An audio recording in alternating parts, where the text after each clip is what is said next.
Ya, Assalamualaikum warahmatullahi wabarakatuh. My lovely students in semester 1 English Department from Universitas Bhinneka PGRI. Now our subject is listening and speaking for formal setting. Now let's focus listening and reading first. Di mana dua skill ini dikategorikan sebagai receptive skills. Why? Karena di sini pembelajar tidak perlu memproduksi bahasa ketika melakukan dua skill ini, yaitu listening and reading. Mereka fully only receive and understand it. Sementara listening and reading ini juga bisa disebut sebagai passive skills. Kita beralih ke speaking and writing, yang mana dikategorikan sebagai productive skills. Jadi berbeda ya. Karena dalam melakukan dua skill ini, yaitu speaking and writing, maka pembelajar ini harus memproduksi bahasa. Yang mana speaking and writing ini juga dikenal atau disebut juga dengan active skills.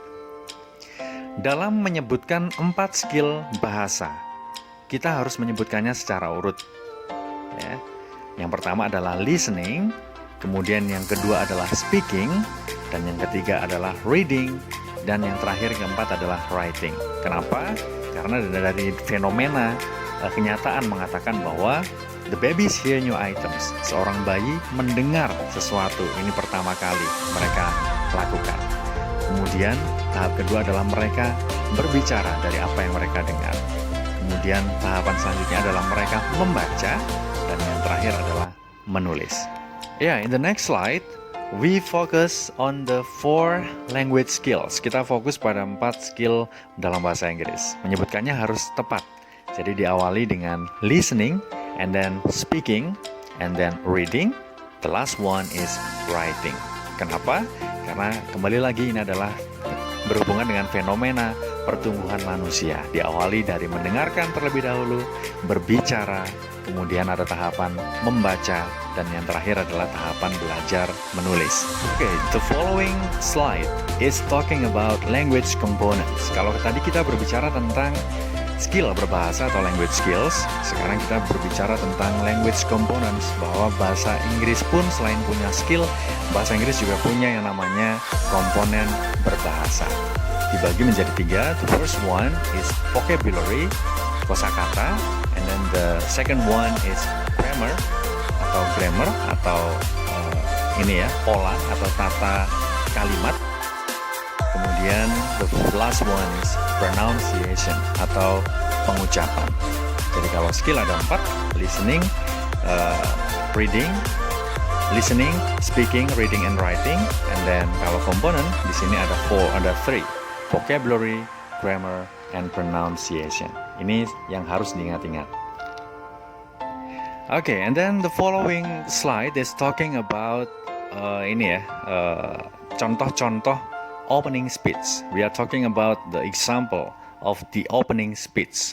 Karena mata kuliah kita ini adalah listening and speaking for formal setting, maka di sini contoh-contoh yang kita pelajari adalah meeting yang situasinya adalah formal, di mana a chairman in a formal meeting, bisa dalam bentuk seminar, bisa dalam bentuk panel discussion. Ini contoh opening speech-nya, bisa dipelajari sendiri. One of them is, ladies and gentlemen, welcome to the regional seminar on the role of parents in shaping teenagers' behavior held in Batu, a beautiful town in East Java.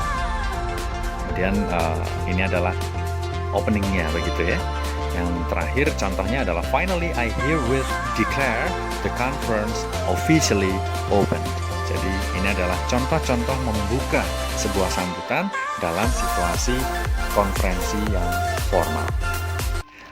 The 6th slide. Di slide ke-6 ini kita berbicara tentang contoh-contoh ketika menutup sebuah sambutan dalam situasi formal sesuai dengan mata kuliah kita.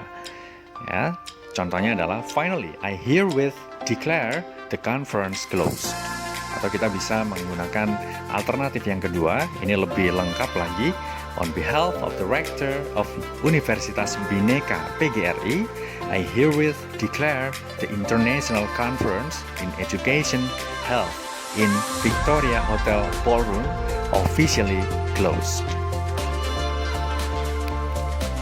Ya, sementara di slide ke-7, nanti dilanjutkan slide 8, ini adalah contoh yang lebih lengkap lagi, yaitu the example of opening speech, masih di situasi sebuah konferensi yang tentunya adalah situasinya formal. Contohnya adalah, ladies and gentlemen, good afternoon. Welcome to the regional conference on non-formal education held by the Indonesian Ministry of Education here in Surabaya, a big wonderful city in East Java. I'm honored to be able to stand before you, selected teachers from many Asian countries. Finally, I herewith declare the regional conference officially opened. And then go on to the last slide. This is the example of closing speech. Ladies and gentlemen, good afternoon. You've been attending the regional conference on non-formal education held by the Indonesian Ministry of Education here in Surabaya for 3 days. I'm sure you've learned a lot from this seminar. Finally, on behalf of the Rector of State University of Surabaya, I herewith declare the conference officially closed. Okay, class? Wassalamualaikum warahmatullahi wabarakatuh. See you next week.